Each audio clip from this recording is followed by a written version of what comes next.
Isa na namang bagong loan application ang nautangan ko mga kautang at na-offeran nga ako ng 1,000 pesos at sa 1,000 na yon, 25 pesos lamang yung kaltas or tinatawag nating processing fee or disbursement fee po yon, no? Kung GCash yung pipiliin, as you can see dito ngayon sa screen, GCash is 25 pesos, Coins PH is 25, Paymaya 25, GrabPay 25, StarPay 25, Mlawiliart 130, RD and Bank in is 25, RD is 130 po yun. So,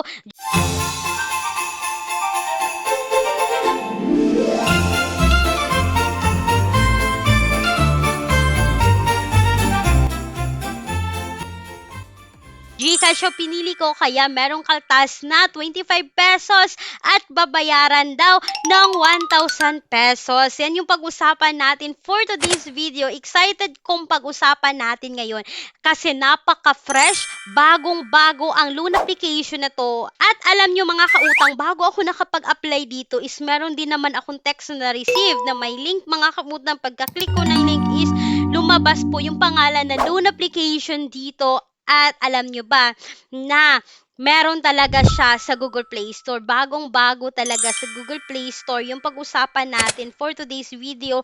At yung mga valid IDs pa no, na tinatanggap dito is National, SSS, Passport, Postal ID, UMID, Voter's ID at Driver's License. Yan yung mga highly recommended IDs nila. And meron din namang GSIS, TIN, PRC at PhilHealth ID. So yan yung pag-usapan natin ngayon dahil umutang ako personally dito kay Peso Salon na merong 4.8 stars at 557 reviews nung ako ay nag-utang dito, no? At mga kautang, alam nyo ba na itong loan application na to is hindi SEC-registered, wala sa listahan ng mga recorded online lending platforms, hindi sa bidding, hindi accessing entities sa CIC. Nakakaloka tong bagong loan application na to. At na yes, nag-apply nga ako dito. Ipakita ko lang sa inyo no kung papaano. So kailangan nating i-agree ang kanilang permission. Kailangan nilang i-access yung SMS, yung location natin. Pwede po yung camera, yung advertising ID, yung mga installed application natin. Kailangan natin yang i-allow mga kautang. Sabi dito, allow Peso Salon to take pictures and record videos. So, kailangan din yan. Allow access location at 20,000 nga yung offer. Kitang-kita nyo dito ngayon si screen sa dashboard, 20,000. Kailangan natin ilagay dito yung basic information lang natin. Then, pagka-text this, yung ating emergency contact. Itong loan application na to is nanghihingi po ng 4 contact person. Then, kailangan nating mag-upload ng selfie natin. Mag-upload ng photo ng ating valid ID at selfie. Hawak yung ating valid IDs. At dito na nga, nabanggit ko na kanina yung mga listahan ng mga highly recommended natin. Ipa-flash ko na lang sa screen yung mga IDs na pwede dito. Halos lahat ng valid IDs natin dito sa Pinas ay tinatanggap or accepted dito kay Peso Salon no, na bagong-bago. At yun lang mga kautang, napaka-easy lang talaga ng kanilang application form. But dito na tayo sa exciting part mga kautang is ang offer. 1,000, kita nyo, ang 150 days raw. At eto na nga, plug-click ko dito ng confirm mga kautang, kitang-kita ko dito yung loan details. So, loan amount is 1,000, payment channel fee is 25 pesos, loan period is 150 days, at kita ko naman no, na 7 days lang ang loan application na to ibabalik daw ng 1,000.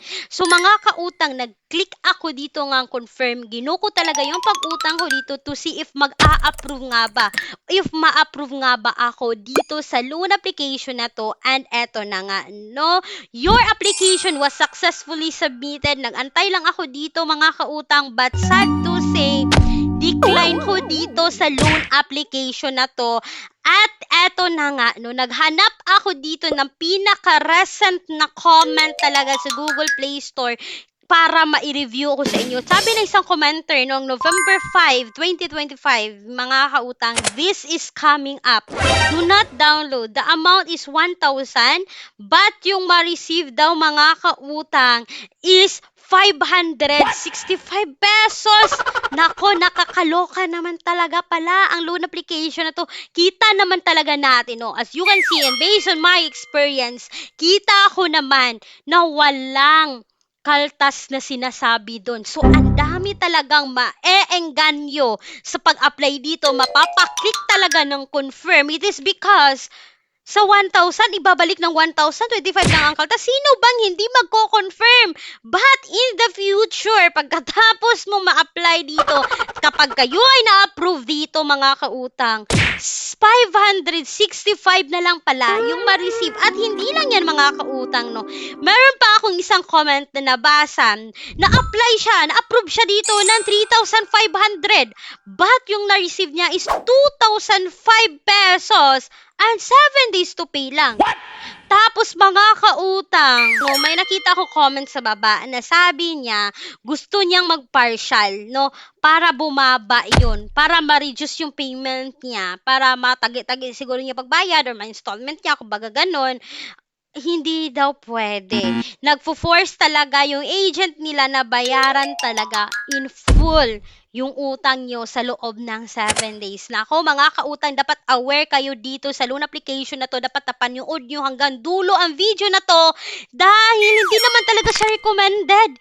Nako, wag magpapadala no sa sinasabing kaltas, may hidden charges. May tinatagong charges ang loan application na to. At dahil nanood ka hanggang dulo ng video na to, bubunot ako ng isang lucky winner ngayon sa video na to. At antayin nyo pa, may isa pa ha. Congratulations sa ating first lucky winner ng 50 pesos Gcash. Mag-Viber na, no?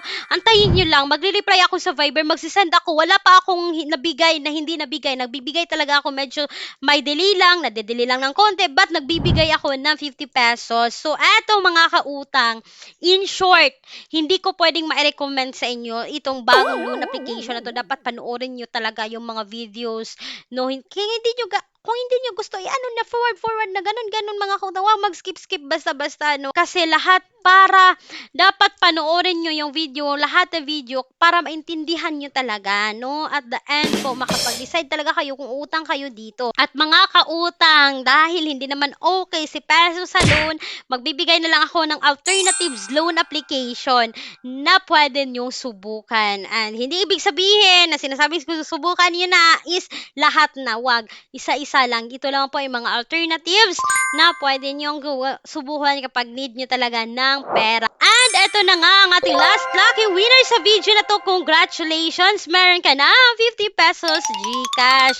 Ayan mga kautang, speaking sa bank personal loan na palagi kong binabanggit ng paulit-ulit. Yes mga kautang, legit po ito na bank personal loan na nagpapautang ng minimum 20,000, maximum of 2 million pesos. And please take note that all applications submitted is subject for bank approval. Si bangko pa rin ang magde-decide kung kayo nga ba ay approve or decline dito. Once again, this is Clarice, ang inyong number 1 palautang.